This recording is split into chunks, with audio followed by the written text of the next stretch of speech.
सभा में दरअंदाजी की कोशिश नाकाम। मुस्तैद बीएसएफ जवानों ने दरअंदाज को मार गिराया। सिक्योरिटी फोर्सेस की सरहदी इलाकों पर कड़ी नजर।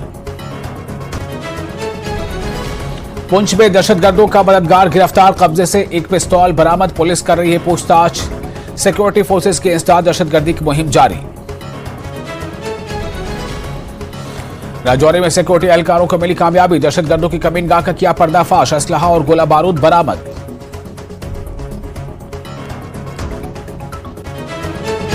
जम्मू में तवी नदी से लाश की गई बरामद। शनाख्त करने का अमल जारी। एसडीआरएफ और पुलिस की मुश्तरका कोशिश। उधमपुर में सैकड़ों गाड़ियां। दरमांदा रामबन सेक्टर में हो रही है लैंडस्लाइडिंग। श्रीनगर हाईवे पर ट्रैफिक मुअत्तल। कश्मीर जाने वाली गाड़ी को जखानी चेकनाला पर रोक दिया गया।